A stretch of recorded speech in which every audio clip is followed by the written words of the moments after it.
What's going on YouTube? This is Bryant, the Apex Gaming Channel, coming to you with a filthy, nasty another video. This video is more of an informational video, a video to talk about the differences in comparison between EA Sports UFC 2 and THQ UFC 3. And I'm only talking about the striking elements, starting off with the controls.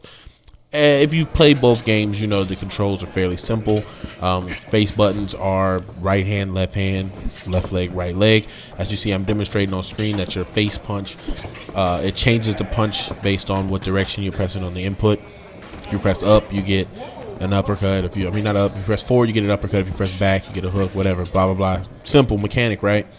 Nothing really out of the ordinary with the controls. Like you see, I'm demonstrating the other hand now, rotating through, cycling through the punches that are available on the face button on that hand. Nothing out of the box. It's typical. You know, you hold forward, you get a hook. It's typical gameplay. It kind of interferes with your walking a little bit. If you walk and you want to stop and throw a jab, you have to literally stop walking, press to throw a jab, because you might accidentally throw a hook in a situation where you want to throw a jab. But you know, that's obvious. Just cycling through the kicks. What I want to talk about difference in the games is you saw how when I threw low kicks, those were neutral. Those were just X and circle on the PlayStation 4 control. So that's something I want to talk about, being a difference between the two games, and kind of it affects the flow of combinations and how strikes come out, because it makes the flow more intricate on THQ's UFC 3. It makes it a little bit more approachable on EA's UFC 2. That you can just press face buttons for two high punches and then low kicks. It just makes it more approachable. Demonstrating right there the body modifier. Right before that, I was demonstrating the signature strike modifier, which showed him throwing a Superman punch, and then you saw the spinning kicks, cycling through the blocks and parries. You know, that's R1, R2, and then the parry is R1 and the face button, or the parry low, it's R2 and the face button. Very simple stuff right there. Very simple controls. And that's something you're going to see as when I go into talking about THQ UFC 3. Once again, the controls are simple. Face button, jab. Forward face button, hook. You know, except what you'll see here is when I go to throw his hook on his forward face button, you see he has back for uppercut, just like normal, typical, just like on EA Sports UFC. But instead of having a hook, because Cerrone wasn't really known as a puncher who threw hooks at the time, I guess, they gave him a darting undercut, kind of an undercut punch, which was intricate to his control, which separated him from, you know, other fighters who have a conventional hook. He has the undercut. So that kind of changes the control. So that kind of tips the scales for EA Sports UFC away from them being individualized to, you know, THQ's game being a more individualized striking game. Each fighter has little quirks that the other ones may not have. And as you see, I was cycling through the kicks. When I'm throwing low kicks right here, those are body kicks. Neutral is body kick in that game. As you see on screen, I'm pressing just A because that's on the Xbox 360 control. Those are body kicks. If you want to throw a low kick, you have to use a low modifier, which is, in retrospect, is not that complicated to think of. But low body kicks are kind of low kicks too. So it's kind of like, why leg kicks versus body kicks on the body modifier? That retrospective doesn't quite make sense to me. So I feel the scale is tipped towards EA UFC 2 being more fluid in that regard of control, that you can throw body kicks by, you know, holding the body modifier, and throwing low kicks by just throwing general kicks, which makes more sense. You know, it feels more right. And right there, I'm cycling through the possible selections of strikes, and he has an intercept knee on back and kick as opposed to a spinning kick or something like that. The intercept knee was kind of given to a lot of Muay Thai fighters in the game to help them mitigate how many takedowns were being used against them. And right there, I'm using high kicks. Those high kicks, as you see by the control layout, those are signature strikes. Not everybody throws high kicks in the game, and that's what makes it more individualized as far as controls as well. Because if you want to throw a high kick, as I don't know, Gilbert Melendez, he might not have one because he might not throw high kicks in fights, or somebody like Dan Henderson. But Dan Henderson does have high kicks in the game. They're just really terrible animations, really slow, hard to use, and that's how it should be. As you see there, another difference that's discernible difference is your body punch selection. As you saw, I was throwing hooks to the body. There's no uppercuts to the body in the game, which changes the flow of the game a little bit, because I do use a lot of the uppercuts to the body. Another thing that this game does that UFC does not do is right there, I'm throwing that stepping hook. I'm using that stepping hook by walking up. If you walk up and hook punch, you throw a stepping hook. And that's kind of central to this game. Walking strikes aren't incorporated in any EA UFC title so far. Even EA MMA, it's completely not integrated at all. And that's something that could be brought to the controller. That would be pretty cool. Keeping hooks on forward, keeping uppercuts on back, and then adding like a walking jab or a walking hook like you saw there with Cerrone to walking up, and adding something different to walking down. You know, that'd be kind of cool. Because like personally, I think the control schemes on these two games are pretty good the way they are. Like if the control scheme for UFC 2 were to change, it would change a lot about how people play the game. It would change everybody's approach. It would change how many fingers you have on what section of the controller. It would just really change a lot of your mojo. And honestly, that control flow has been set up like this since 2008 on THQ's Undisputed. You know, the original Undisputed. Everybody who picked that game up got used to that control flow, and it would be kind of awkward if it wasn't like that. So I think that maybe in addition to the walking strike, that would be the only thing I would personally change if I can change controls. That'd be my go-to thing, adding walking strikes and making forward not so depressed, you know, to where if you're walking forward you can just kind of let go real quick and throw a punch and it'd be a jab, or adding the jumping jab that you have in EA Sports, that you have in THQ's game. You have a darting jab on dash forward punch, which changes the game altogether. You barely ever throw accidental hooks because of that. So I want to talk about the block reaction. And I'm not talking about the reactions when a strike lands on your block. I'm talking about how fast you can react and use the block. As you see there, the block on Undisputed collapses pretty quickly. But when you compare the block versus EA's block, you can collapse the THQ block almost twice as fast. So it makes it a little bit easier to defend, and that's something I'm going to talk about later when I talk about combos in UFC 2. Now let's talk about the speed of motion.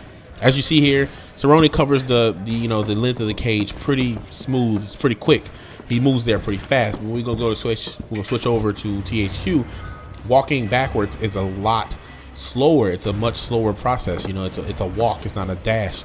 And as you see there, when you compare it, Cerrone's almost back to the center on UFC 2, when the other Cerrone is still just approaching the cage, which changes a lot due to the fact that you're moving so much faster just with your neutral walking. And as you see there while they're circling, look at how fast he's moving in UFC 2 as opposed to the slow down movement. And even when I run, the movement is close in speed when you use the actual modified run on UFC 3, which is kind of a problem. That walking speed being that fast, it creates bigger problems on a more holistic scale when it comes down to striking and being at striking range. It makes striking range really hard to achieve when your opponent is just able to just, you know, basically dance out of the way. And as you see there, that labored running, it's only so effective. You can only labored run for so long when the stamina is actually in place. But that's something I'm going to talk about later. Now let's talk about fluid versus robotic. That's a big criticism that people always say, Undisputed is robotic. It's not really smooth looking. We're looking at the head kicks done by Donald Cerrone here, starting with his lead leg rotating to his rear.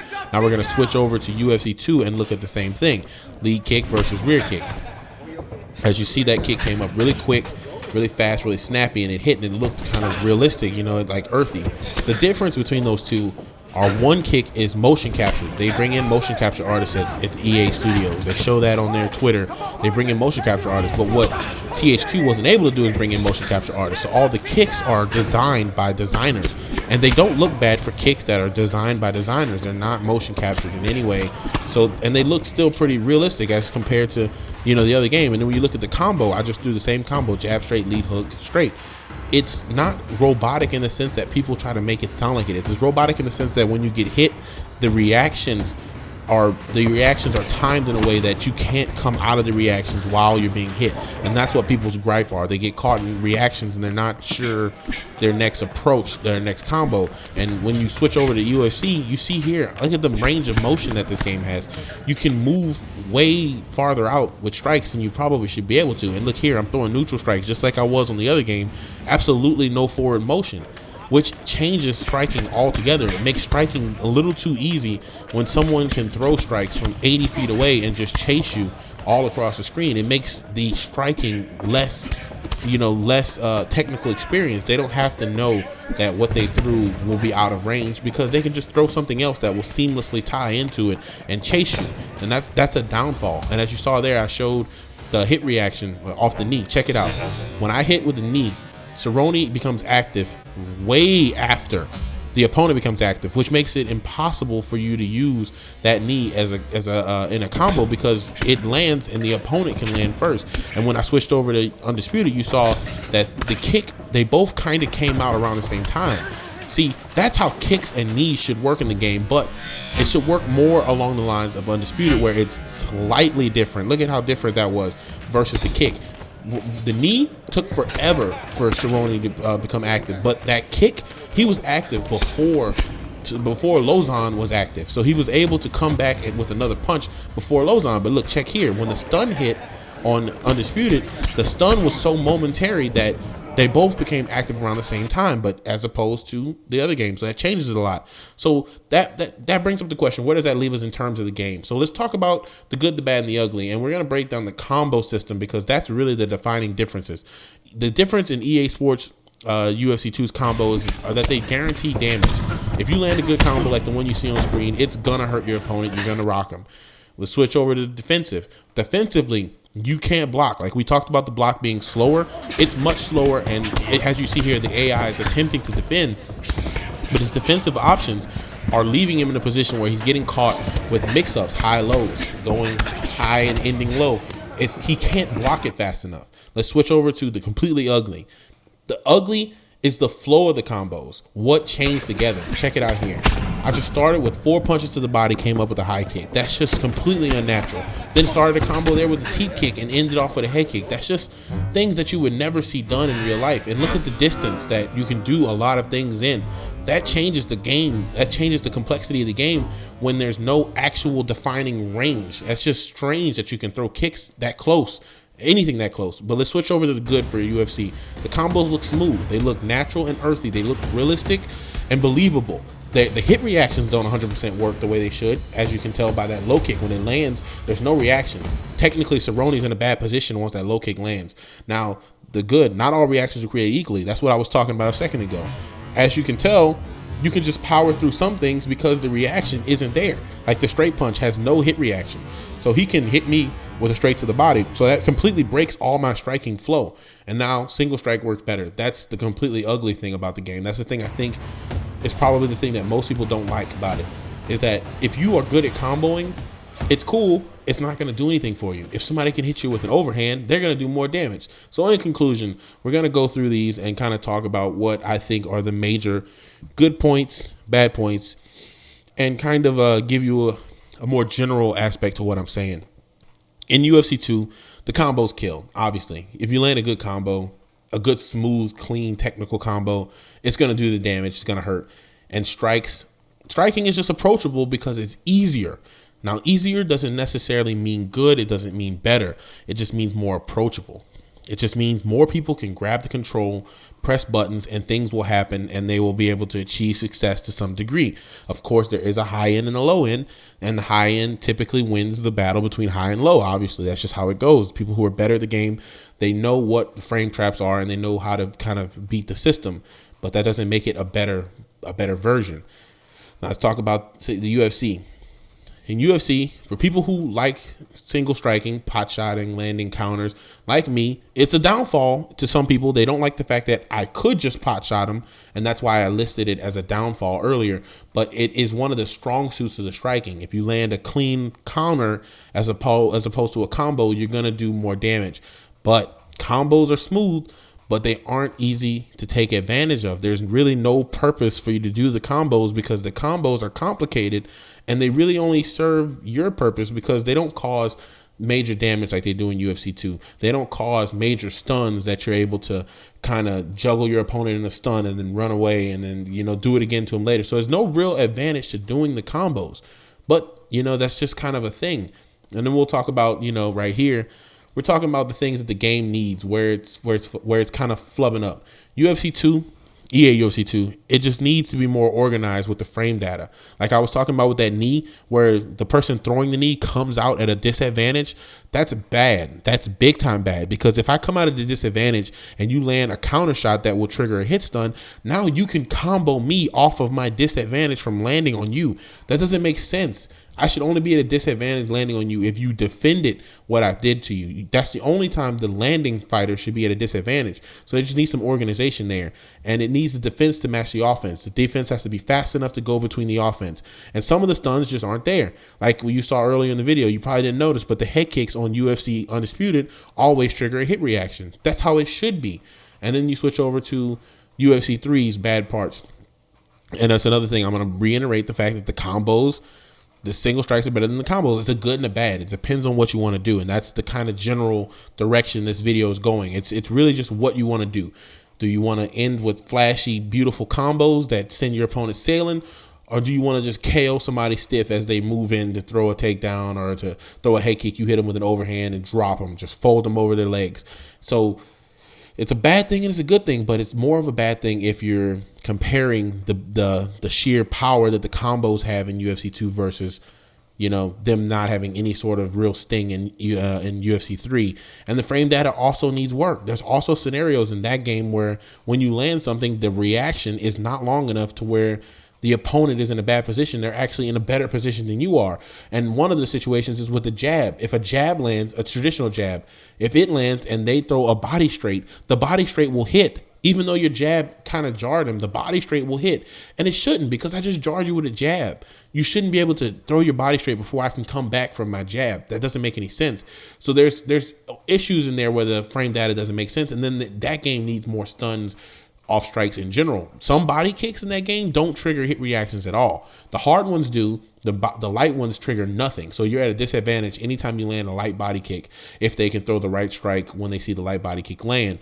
So, and there's a lot of scenarios in that game where it's just like that, where you saw the head kicks on UFC 3 always trigger a hit stun, but the leg kicks, the heavy ones, don't always trigger a hit stun, which is kind of goofy, because if you do a jab low kick on UFC 3, unless the leg is hurt, there's no stun. So it's really hard to get those leg kicks in because you're vulnerable every time they land. So in the true conclusion, UFC 3 is a better, more complete, more versatile striking experience in the terms that not only does it have the controls are aligned differently for the fighters to be more individualized, they also have more strikes available, more signatures, more regular strikes. As you saw in the video clip, I used a signature straight at one point with Cerrone on UFC 3. A signature straight is unheard of in EA Sports UFC 2. There is no power straight punches. They're all just the straight punch that's on the face button. They do cause a hit reaction. They probably shouldn't. If there was a power stun in the game, they wouldn't have to cause a hit stun, because there would be a stun somewhere in the game, a straight somewhere in the game that you could KO an opponent with, so they wouldn't need that. But it is a more overall more versatile striking experience because it's more true to life in the regards of striking. Now, like I said, it is lacking in the stuns, lacking in the combos having real sting, but it's still overall a more complete experience. Now, EA Sports UFC 2 is a more fun and flashy experience. So this is kind of a win-win scenario. UFC 2, when it is working, when you can catch your opponent and nail him with a combo, it is a much more exciting experience because you are able to tie down some of the sickest stuff and send them flying. There are situations where you're tying down things that don't make any damn sense at all. And there are situations where you start a combo and they're able to just walk right the hell out of the way of it. With the problems take away from the overall holistic view. But without the problem, say the walking was slower, say the defense was better and they can actually block some of that stuff, high, low, so they could walk slower. If the defense was better, the walking could be better. And if the walking was better, then the whole game is better. You can catch somebody, but he can also defend if you do catch him.